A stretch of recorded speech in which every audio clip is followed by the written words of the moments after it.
Buenas tardes a todas. Bueno, les agradezco por estar acá y algo de lo que yo quiero hablar es sobre la violencia familiar y de cómo la violencia familiar se ha convertido en México en la antesala del feminicidio, una grave violación a derechos humanos, donde actualmente pues en México son asesinadas aproximadamente 12 mujeres al día y de las cuales 2 son niñas o adolescentes. Y desde hace, bueno, ya más de 10 años, se ha venido trabajando en poder impulsar las investigaciones con perspectiva de género. Es decir, que en las agencias del Ministerio Público se pueda tener, que ellos puedan tener perspectiva de género para generar todas las diligencias y se puedan acreditar los feminicidios. Y desde las investigaciones hemos encontrado que uno de los elementos que está presente es la violencia familiar antes de la comisión de un feminicidio. Y entonces desde bueno, varias organizaciones que estábamos organizadas en alguna red, como es el Observatorio Ciudadano Nacional del Feminicidio, nos dimos a la tarea de preparar acciones para pues atender esta situación. Y bueno, una de ellas es el tema de atender la violencia familiar. Y bueno, allí en esta lámina ustedes podrán notar algunos datos. Si bien es un fenómeno que está presente en todo el país, hay ciertos lugares, ciertos estados que hay más delitos de violencia familiar. Y ustedes pueden notar la Ciudad de México, el Estado de México, Nuevo León y Guanajuato. Nuestro país tiene 32 estados y prácticamente los que están alrededor de ciudades más grandes son los que tienen la mayor presencia de este delito. El estado que les voy a mostrar, donde nosotros piloteamos esta herramienta y donde ahora ya está pues un poco avanzando hacia poder legislarla y que pueda establecerse allí en las agencias del Ministerio Público, fue el estado de Hidalgo, que es de donde provengo, pero también en el estado de Coahuila, en el estado de Nayarit y el estado de Guanajuato se pusieron, digamos, en pilotaje. Lamentablemente el estado de Nayarit no pudo desplegarse con las agencias del Ministerio Público. En Guanajuato, que ahora es un estado donde la violencia con presencia del crimen organizado ha crecido, fue muy limitado, ¿no? La disposición política o más bien esta facilidad de poder ingresar hacia la fiscalía fue difícil y entonces, bueno, no pudimos sistematizar la totalidad de resultados. En el caso de Hidalgo y Nayarit, sí se pudo trabajar en ambos estados y, bueno, otras colegas de otra organización en Nayarit impulsaron en ese estado y yo presento ahora el de Hidalgo. En este gráfico ustedes podrán mirar, ¿no?, cómo la violencia familiar ha ido incrementando y si bien en el 2025 aparentemente hay una disminución, bueno, nos parece que el abuso de la fuerza física ha aumentado en este tipo de violencias. Aunque se han disminuido los casos, ha aumentado. Y otro elemento que ha habido son las llamadas de emergencia. ¿Sí? Nosotros normalmente tenemos alrededor de, no sé si esté aquí en la lámina, pero sí, las llamadas tenemos alrededor de 405,000 llamadas relacionadas con incidentes de violencia familiar al año. Y nuevamente está pues en los principales estados o las ciudades donde tiende pues a incrementarse este número. Por otro lado, ¿sí?, aquí hay otra que es un tema de una tasa, ¿no?, que una tasa por cada 100,000 habitantes y ahí aparecen otros estados, principalmente porque la cantidad de población disminuye, ¿no? Quintana Roo, en este caso Campeche también, Sonora y Colima es de los estados más pequeñitos del país y por lo tanto la tasa pues aumenta, si se dan cuenta. Y bueno, la violencia familiar no es un fenómeno que escape de ningún lugar. lamentablemente. Y algo que nosotros hicimos, bueno, igual en México desde 2014 hubo una transición de las procuradurías a ser fiscalías como órganos independientes, autónomos, que pudieran hacer investigación pues más rápido, donde se pudiera acceder a la justicia pues mucho más pronto, y además pues que la reparación integral del daño fuera pues lo más pues sí, acercada a la realidad. Pues lamentablemente pues ha habido una pues una heterogeneidad de avances en este fenómeno, en este proceso más bien. La Fiscalía General, pues sí pasa a ser Fiscalía General, pero las fiscalías de los 32 estados van poco a poquito, poco a poquito, poco a poquito.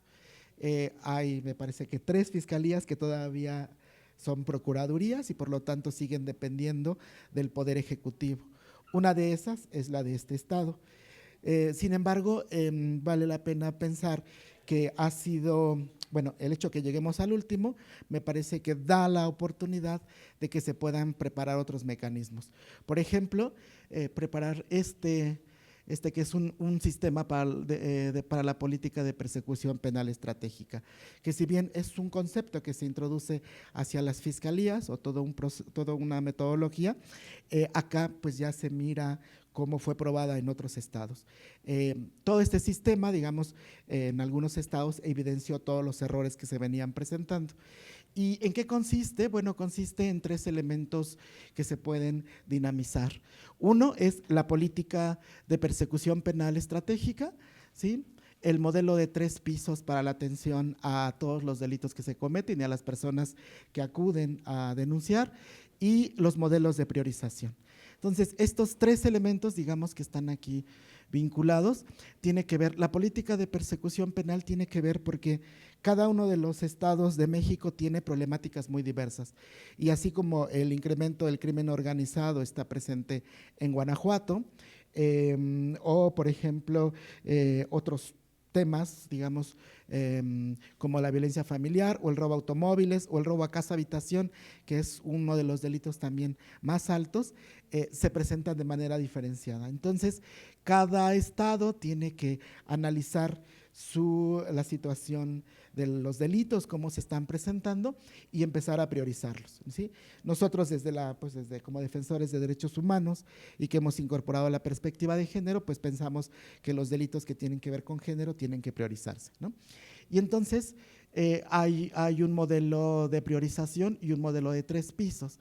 Quiere decir que en función de los riesgos que tengan, en este caso las personas, se va a pasar o directamente a la unidad de investigación o va a entrar a la unidad de tramitación masiva, que son como los 3 pisos de atención que tendría la fiscalía. Si el caso es en función de este modelo de priorización, que va a priorizar temáticas en función de esta realidad y va a analizar el fenómeno criminal y va a crear unas reglas de operación, que en este caso es la herramienta que ahora estamos presentando. Y bueno, en función de riesgo, les decía, pasa directamente a la unidad de investigación o pasa a un trámite, porque no todos los casos se tienen que evaluar de la misma manera. Y entonces viene aquí aquí está este modelo, ¿no? La unidad de investigación y litigación de casos ya es una unidad un poco más especializada, donde actualmente, como está diseñado, necesariamente tienen que pasar por los 3 procesos. Entonces, si llega una persona que ha sido agredida en 2 ocasiones con violencia física, incluso con un arma, pues bueno, tiene que entrar a esa unidad de tramitación masiva y luego pasar a la de investigación.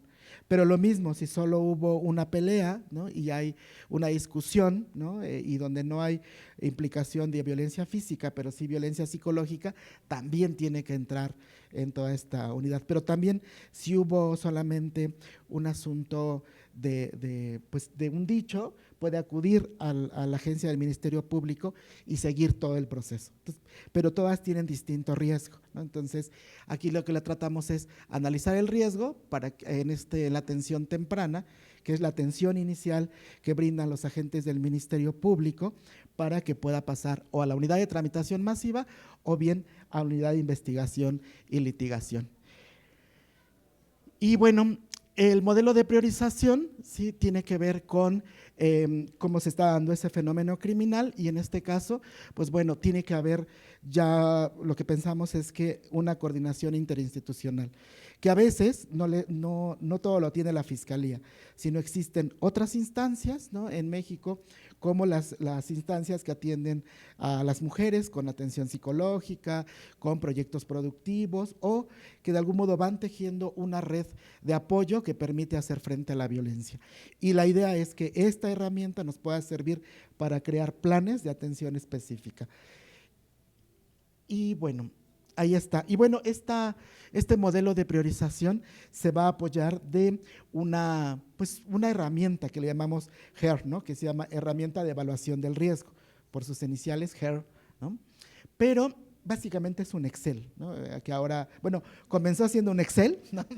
Comenzó siendo un Excel y ahora se ha vuelto una herramienta que está virtual y las agentes del Ministerio Público pueden ir evaluando desde su teléfono.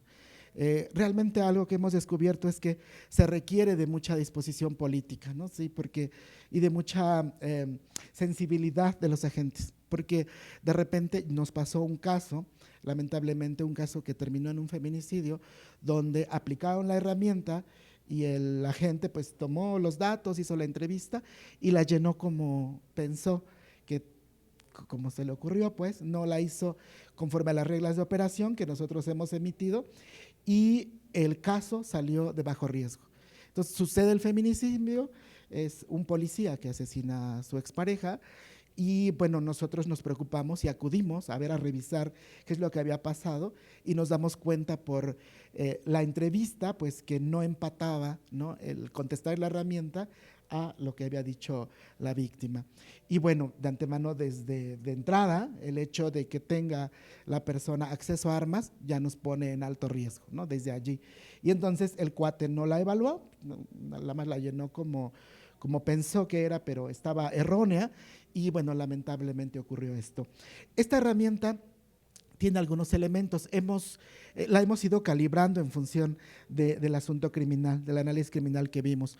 Por ejemplo, algo que nosotros hicimos fue asignar puntajes a cada una de las respuestas y el mismo sistemita te va arrojando esos puntajes de tal manera que te arroja si la situación, la víctima tiene un riesgo alto, tiene un riesgo medio y tiene un riesgo bajo.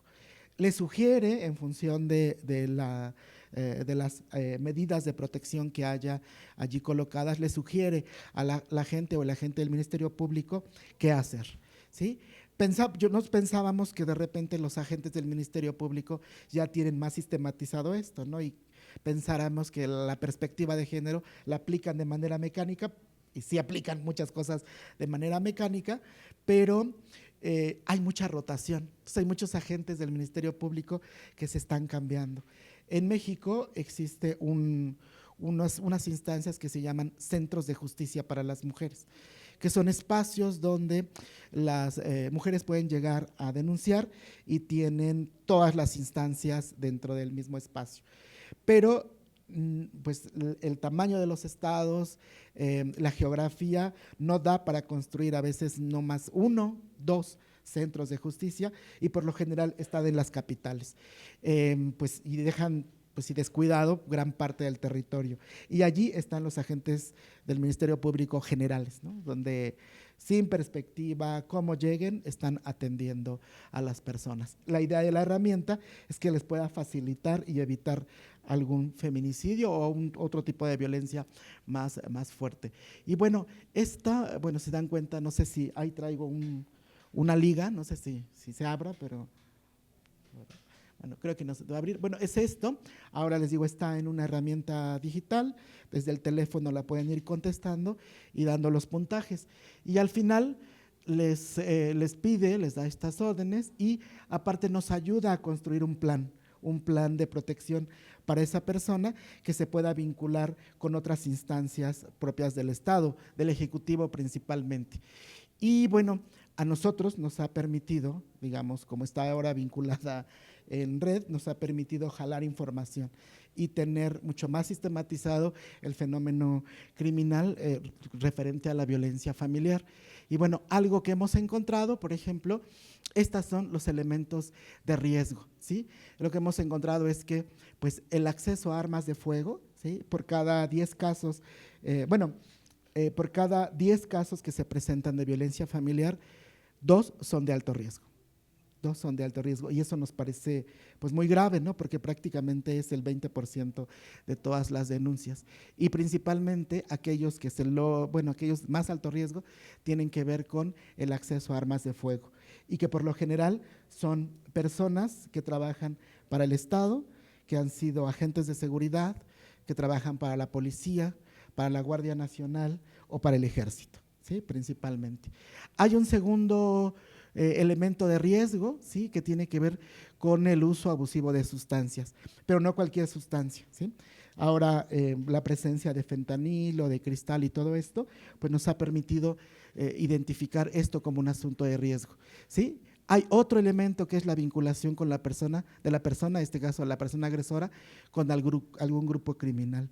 Y entonces, en ocasiones, las personas que acuden a denunciar tienen claridad de que está en un grupo criminal, pero algunas ocasiones no. Y entonces hay sospechas, ¿no? La herramienta también pregunta si se tiene la certeza o si hay sospecha. Y si hay sospecha, automáticamente nos manda como un caso de alto riesgo. Y bueno, aquí está la pertenencia a alguna institución de seguridad pública. Cabe hacer la diferencia que el acceso a armas también puede ser con que está en un grupo criminal o bien en ciertos lugares, ciertos espacios geográficos, el acceso a armas es legal, pues, ¿no? Entonces, ahí está. Y también nos ha permitido mirar que las características de las víctimas es que cuando se presentan a denunciar han sufrido diferentes tipos de violencias, como una violencia reiterada y casi siempre van a aumento, casi siempre van a aumento. Y otro es que hay solicitudes de apoyo ante fiscalías o policías, pero estas no responden. Lamentablemente hemos visto también, ahora se ha vuelto el foco hacia las policías preventivas para hacer cumplir las órdenes de protección, porque hay algunas órdenes de protección donde el riesgo es alto y hay que estar regresando a mirar a las víctimas constantemente, saber que están bien y bueno, los policías lo hacen al principio, 1, 2, y después se van olvidando y dejan de hacerlo, ¿no? Entonces, a veces la orden de protección se cumple los primeros 2 o 3 días, pero el resto de tiempo ya no se cumple. Ahora el foco está cambiado hacia los policías. Este es un proceso que hemos iniciado ya ahora para capacitar al menos a los agentes del Ministerio Público, y bueno, hemos ido avanzando. Ahora lo que queremos es que la herramienta se opere directamente en todas las agencias. Estamos en ese proceso porque apenas tiene 1 año y medio, 2, que lo hemos implementado y va a sustituir otra herramienta que ya tienen al menos la Fiscalía y todas las fiscalías tienen sus propias herramientas. La anterior se llamaba LAVAR, si no me equivoco, y ahora lo que estamos buscando es que pueda operarse en las agencias del Ministerio Público y que de repente haya elementos de aquí que nos sirvan para guiar todos los elementos de prueba ante los defensores, que muchos de ellos son de oficio y que bueno, van igual con la multiplicidad de casos que tienen, no logran dedicarse de lleno a este asunto. Bueno, pues esta es la herramienta y bueno, la tenemos puesta ahí a disposición, quien la quiera pues tomar también para utilizarse en otros espacios, pues ahí está disponible. Gracias. Si alguien tiene preguntas, comentarios.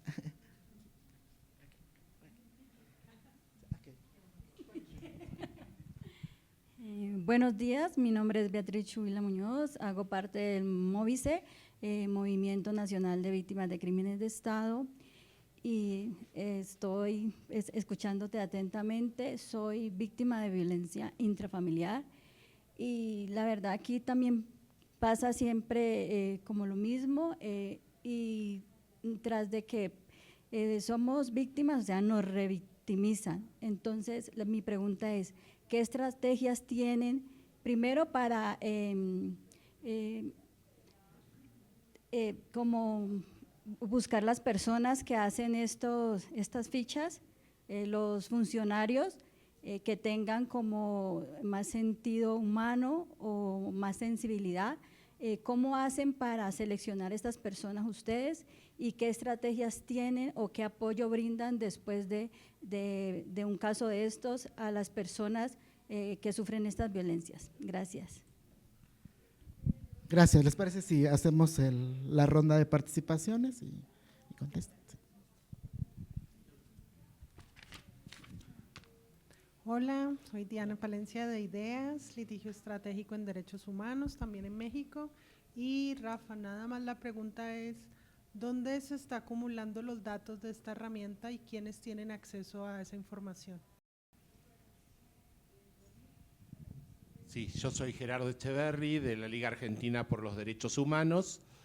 Nosotros no tomamos en la Liga este tipo de cuestiones, pero a lo largo de mi profesión sí vi muchas de estas y quería plantear dos de los problemas que hay en Argentina con el principal modelo, que es el de la OVD, la Oficina de Violencia Doméstica de la Corte Suprema de Justicia. Uno de los problemas es que los operadores tienden a plantear que todo riesgo es alto, lo cual es un problema porque después no se puede diferenciar en serio, pero tienen tanto miedo que después haya un femicidio que es casi imposible que haya algo de riesgo bajo. No hay un criterio con números ni nada, entonces prefieren errar para ese lado. Y otro problema que hay es que se utilizan estas medidas que son este tipo de evaluaciones que son indispensables para las medidas cautelares, después se usan a veces como prueba, casi todas las veces, como prueba en el juicio contra la persona acusada.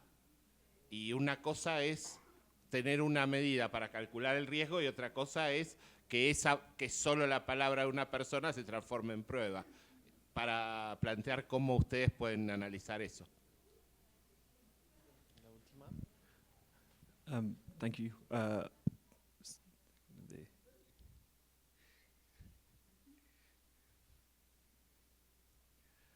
Thank you. Really interesting presentation. My name is Ronan Kennedy from the Irish Council for Civil Liberties. I just had a question about the data showing the levels of reported incidents of domestic violence at the start. One of the things that I know that partner organisations in Ireland have sort of struggled with is the validation of the data. Not that it's a problem, but it almost reflects more the comfortability of people reporting incidents of domestic violence rather than the levels of domestic violence themselves, if that makes sense. Where, you know, historically there would have been a massive stigma about going to the police or other institutions to report incidents of domestic violence, but it was still happening. But now that that stigma has somewhat abated, the level, it looks like the levels have increased, whereas in fact it's just been there all along. Is that something that you've considered in how you're gathering the data? Thank you.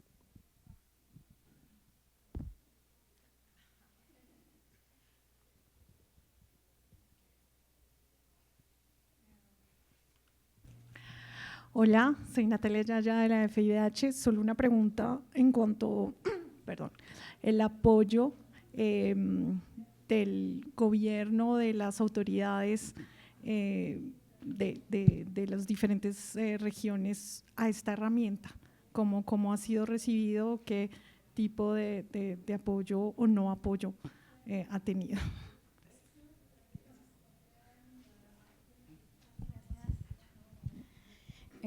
Buenas tardes a todos, todas y todes. Mi nombre es Daniela Saberiche, vengo también del MOVICE, Movimiento Nacional de Víctimas de Crímenes de Estado, y me gustaría preguntarte si existe alguna capacitación para aquellas personas que utilizan esa herramienta de evaluación de riesgo. Lo digo porque acá los servidores públicos, cuando les mandan unos parámetros y demás, tienen ciertas sanciones disciplinarias si no las cumplen como es debido, por el ejemplo que nos diste acerca del joven o del policía. Gracias, seré como breve. Bueno, nosotros somos de sociedad civil y por lo tanto de repente no nos toca seleccionar al personal, ¿no? El personal es seleccionado directamente por la Procuraduría o las Fiscalías, pero sí nos toca vigilar su comportamiento y eso es lo que hacemos un poco denunciar. Los datos ahora los tenemos nosotros, o sea, nuestra base de datos institucional, pero nos han ofrecido, para no tenerlos, el Estado nos ha ofrecido su sistema de información para que allí se almacene. Nos da un poco de pues, desconfianza, ¿no? Porque al final los datos, pues, sí, los datos ahora, pues, ellos tendrían el control y no nosotros, ¿no? Porque ahora nosotros los conocemos y lo podemos denunciar. Nos ha servido para hacer varias denuncias. Y bueno, no lo han pedido, estamos en esa valoración. Y bueno, en efecto, todo riesgo es alto. La VAR, justo la herramienta anterior, así era. Todo lo evaluaban como alto, como alto, como alto, y de repente fue como, pues sí, naturalizándose, que todo era alto y de repente ya no se priorizaba. Entonces, ahora lo que queremos es eso, que no pase, pero seguramente en algún momento alguien que llegue e interprete de esta manera lo hará. Por eso queremos que quede ahí también reglamentado cómo poder funcionar, además de las reglas de operación que le pudimos crear, ¿no?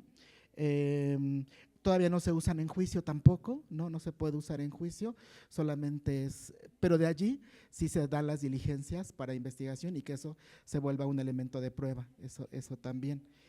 Y bueno, ahora, lo que te decía, no necesariamente sabemos que se ha disminuido, pero la violencia ha aumentado, no sé si me explico. O sea, sí ha disminuido la cantidad de casos, pero el nivel de violencia en esos casos sí ha aumentado, ¿no? Y lo vemos también porque llevamos un registro de muertes violentas de mujeres y en las muertes violentas habían estado de repente hasta por accidentes, ¿no? O suicidios, y ahora el nivel de violencia se ha incrementado, ¿no? Lo que le llamamos la violencia inflamante y degradante se ha incrementado, ¿no? En el caso de los feminicidios. Y bueno, el apoyo ha sido diferenciado, el apoyo gubernamental se ha sido muy diverso. Hay quienes sí nos han abierto la puerta, en este caso te decía de 4 estados, ¿no? Coahuila sí lo abrió, ellos fueron muy dispuestos, el estado de México, el estado de Nayarit también, ¿no? Un poco, pero se quedó como en los inicios, no llegó a concluirse ni siquiera a tener resultados, ¿no?